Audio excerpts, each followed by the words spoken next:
Fala galera, tudo bem com vocês?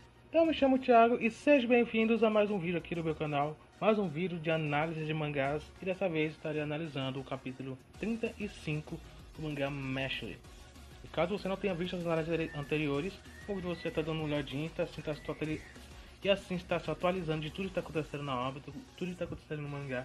Com certeza você não vai se arrepender, esse mangá novato está sendo muito bom, está sendo muito legal a história e o desenvolvimento muito legal também. E isso é uma recomendação para você estar dando uma olhadinha, uma lida nele, que eu tenho certeza que você vai gostar dele.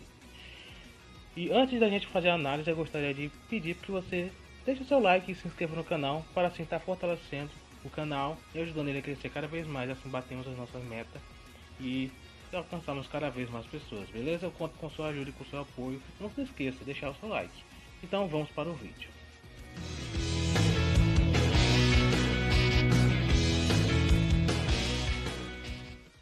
O capítulo 35 de Mashle, ele começa com um flashback contando a história da mãe do Abel. Depois do capítulo passado, o Abel ter sido derrotado pelo Mesh, o Mesh ter dado o golpe final nele para derrotar ele de vez. Agora a gente entende um pouquinho do lado do Abel, por que ele fazia tudo isso e o que levou ele a ser esse tipo de pessoa.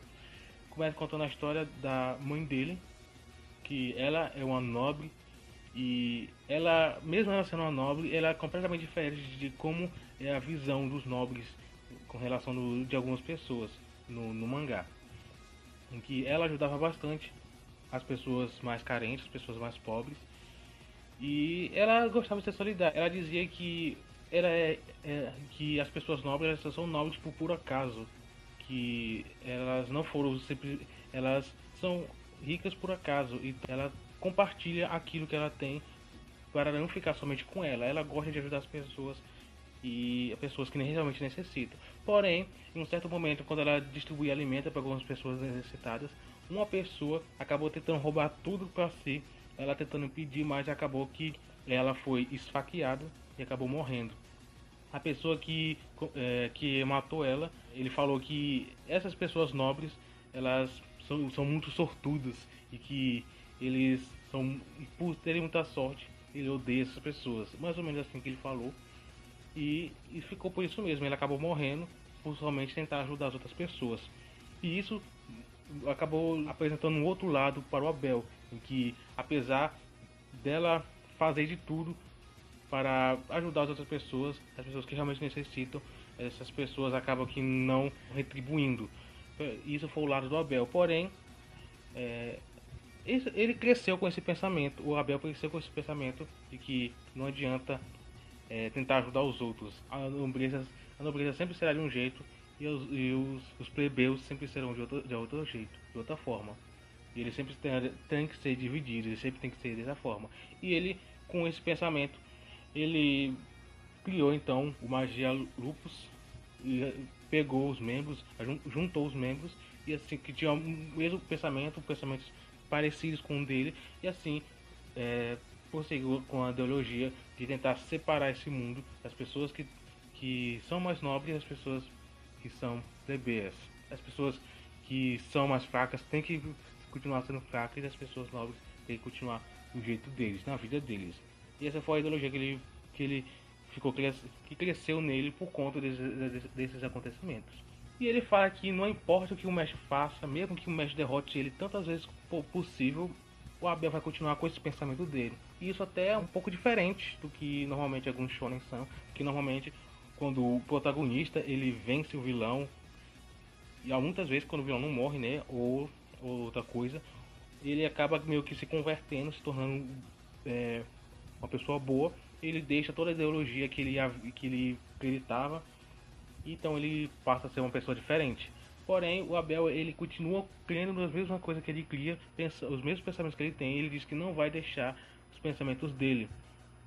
O Mesh não mudou ele nada. A única coisa que o Mesh fez foi somente derrotar ele e assim resgatar a Lemon. O Mesh ainda fala que, segundo o pensamento do Abel, de que existem pessoas más em todos os lugares. Existem pessoas más na nobreza, existem pessoas más entre os plebeus. E realmente esse capítulo mostrou realmente isso. Enquanto existem pessoas boas na nobreza, como a mãe do próprio Abel, que ajudava as pessoas, existia os plebeus que faziam coisas más apesar para ele tá agindo de uma forma certa, mas ele acabou fazendo coisas más, acabou tirando uma vida. E existem pessoas ruins entre os plebeus também. E não existe um lado certo. Esse é um ponto bem interessante. Não existe um lado certo. Existem somente pensamentos diferentes. Mas o Abel acabou sendo levado por um lado em que ele, pelos acontecimentos da mãe dele, ele acabou sendo levado para esse lado de tentar dividir esse mundo entre dividir esse mundo em duas partes, né? Entre a nobreza e os plebeus. Então o Mesh, já derrotado o Abel, só fala: "Ó, agora eu te derrotei, agora eu quero que você traga Lemon de volta." Essa atitude acabou que deixando o Abel em silêncio, porque eu não esperava essa atitude dele. Mas ele retira a magia, todos os outros bonecos que estavam lá presos, lá passando energia para ele. Ele destransformou ele de bonecos, transformou ele em humanos novamente. E a Lemon parece estava no meio deles e ela foi salva. Ela agora estava com eles. O Finn acorda finalmente depois do acontecimento dele, que eu não entendi como é que ele conseguiu ser pego. Mas ele estava lá e agora os três estão comemorando em uma parte bem engraçada. Os três comemorando. O Mesh agora com moedas, pelo que parece. Não sei se ele pegou as moedas do Abel, mas ele tá lá com várias moedas. Todos os outros, o Finn, a Lemon comemorando pelo acontecido. A Lemon chega a agradecer o Mesh, mas pessoalmente para ele, por tudo que ele fez, ajudar ele ter ido tão longe. Na verdade, ele foi tão longe para resgatar a Lemon, apesar de que o plano inicial não era simplesmente resgatar a Lemon, era simplesmente derrotar o Magia Lupus, porque senão eles poderiam roubar as moedas do Mesh uma hora ou outra. Mas a Lemon acabou aqui entrando nesse bolo todo e eles tinham que resgatar a Lemon também. Otis, ele acaba chegando todo acabado, com a cara meio que afundada, toda destruída. Eu não entendi porque que ele tá desse jeito. Eu não tô lembrado muito bem se a luta deixou ele desse jeito, com a cara completamente destruída. Mas ele tá lá, ele chega lá, todo destruído, todo acabado. E eles se juntam à comemoração, eles continuam a comemorar, até que vem a pergunta: cadê o Lance? Onde é que tá o Lance? Todo mundo se pergunta, olha pros lados, não encontra ele. Ele sumiu. E é aí que corta para a última parte do capítulo. O capítulo foi meio que dividido em três partes. A primeira parte, que é a história, a história segundo o pensamento do Abel, como é que o desenvolvimento da história do Abel, a gente conhecendo um pouquinho o ponto do Abel. E o segundo é mais a comemoração mesmo, o final, o agradecimento ao Mesh pelas coisas que aconteceu. Então chegamos à última parte do capítulo, que nessa última parte a gente vê o Lance andando pelos corredores e aparece então o Rain, nosso visionário divino, e que ele chega já falando: você não é um aluno dessa escola. Eu fiquei meio em dúvida, será que o Lance ele tá como um intruso aí, tá invadindo e tá se escondendo pelo meio da escola sem ser um aluno? Só que aí o Rain, ele ataca o Lance com a sua espada, e assim ele vê o tamanho da sua magia por conta daquela aranha que ele já havia mostrado antes na luta contra o Mesh. O aranha calcula a magia dele e ultrapassa 9.999, que é a carga máxima que a aranha consegue suportar de poder. Parece que ultrapassou isso. Isso mostra que ele é bem forte. Só que esse não é o Lance. Ele acaba mostrando sua verdadeira identidade, e que ele é o Inocente Zero, que estava disfarçado de Lance. E ele agora mostra sua verdadeira forma, que é uma forma bem peculiar. Ele parece uma pessoa, um jeito meio psicopata, o jeito dele. Lembra bastante até o Orochimaru, não em aparência, mas sim em personalidade, o jeito dele de agir, a forma dele falar, lembra bastante ele. O Rene vai interrogando ele, perguntando o que ele quer ali, o que tá fazendo por aí. E ele fala algumas coisas meio assim, meio que desviando, fala e não fala o que ele tá fazendo ali, porque ele não quer falar tudo pra ele. Ele mesmo fala: nós não somos amigos e eu não tenho o direito de contar tudo pra você. Então ele não conta os verdadeiros planos dele. A única coisa que ele conta é que ele tava meio que por trás do Abel, pelos planos. E agora, já que o Abel não serve demais, ele tá indo agora para matar o Abel. E vai para onde ele. O Reine ele tenta impedir ele, porém chega uma outra pessoa que estava junto do Innocent Zero, que é um serial killer, o John Pierre, o canibal, quer dizer, o canibal John Pierre. Ele se apresenta dessa forma. E ele anda com uns talheres, um garfo e uma faca na mão dele. Talvez tenha alguma coisa a ver com a magia dele. E parece que ele e o Innocent Zero andam juntos, são tipo parceiros. É interessante que o Reine ele fala que o Innocent Zero parece que mexe com magia negra, com uma magia oculta, coisa do tipo.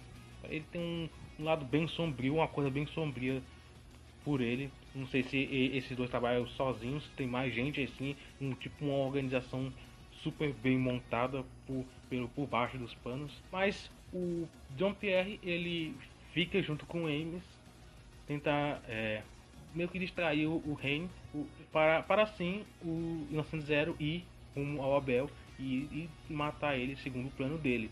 E assim que termina o capítulo. Segundo o Reine, o Innocent Zero tem um poder nível visionário divino. No caso, se a gente for comparar o Innocent Zero e o Reine, ele tem quase a mesma quantidade de força, a mesma quantidade de poder. Aí você pode perguntar, mas mas o Mesh ele meio que ficou páreo a páreo, ele desviou de todos os poderes, todas as magias que o Reine lançou contra ele. Então você tem que, se a gente for prestar atenção, o Reine ele não estava usando tudo de si. Ele estava meio usando por porcentagem. A primeira vez ele usou uns 5%, outra vez uns 10%, uns 30% para testar o tamanho da força que o Mesh tinha. Ele não usou 100% do seu poder. E a gente não sabe se com 100%, se o Reine tivesse usado, o Mesh aguentaria todo o poder que ele lançaria nele. O Innocent Zero ele não vai testar o poder do Mesh. Ele vai para matar, como ele mesmo falou que vai matar o Abel. O Mesh com certeza vai estar lá pelo meio e agora vai tentar lutar junto. Agora, quem sabe veremos um Abel e Mesh lutando lado a lado, ou quem sabe finalmente um desenvolvimento para o Finn e um pouquinho de desenvolvimento para Lemon.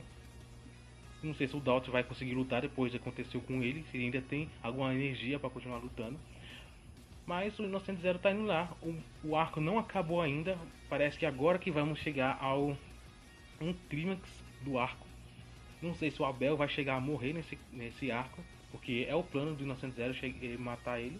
Vamos ver se isso realmente pode acontecer, se vai realmente ocorrer uma luta do Innocent Zero versus os magos da escola. E outra pergunta que eu fiquei em dúvida é o que aconteceu com o Lance. Porque eu sinceramente não acho que o Lance todo esse tempo era o Innocent Zero. Isso temos uns pontos mostrados porque primeiramente foi mostrada a magia do Lance que não tem nada a ver com transformação. O Innocent Zero se transformou no Lance e depois ele se transformou no Innocent Zero novamente. O Lance, a magia dele é mais a ver com gravidade. E além do mais, tem um ponto da história do Lance, que eu não acredito que o autor fez um capítulo quase em todo contando uma história que nem sequer exista. A personalidade também do Lance é uma personalidade que, apesar de possa existir alguém que possa, quem sabe, imitar ou inventar uma personalidade, ele tem uma personalidade meio única. Quando ele vê, por exemplo, a foto da irmã dele, é um jeito dele, é uma personalidade dele. Eu não acho que todo esse tempo o Lance era o Innocent Zero. Pode ser que ele tenha sequestrado ele, pegado ele, prendido ele, mas que o Lance era o Innocent Zero, esse eu tenho 100% de certeza que não era. Mas vamos ver o que pode acontecer. Vamos ver onde é que está o Lemon nos próximos capítulos. Vamos ver onde está o Lance nos próximos capítulos, o que aconteceu com ele, o que fizeram com ele. E só os próximos capítulos vão poder nos mostrar o que realmente aconteceu. E é isso, se você gostou do vídeo, deixa o seu like e deixa nos comentários o que você achou desse capítulo, o que você acha que pode acontecer nos próximos capítulos. Conta aí a sua visão geral do que você achou desse arco. Eu realmente gostei bastante do arco e espero que arcos bem melhores possam surgir nos próximos capítulos. Esse arco agora não parece que acabou ainda, parece que agora está vindo no seu clímax. E vamos ver lá os próximos capítulos. E é isso, deixa o seu like, se inscreva no canal para ajudar e apoiar o canal que está crescendo, porque o seu apoio realmente é muito importante para dar aquela moralzinha pro canal. E eu fico por aqui e a gente não se vê no próximo vídeo.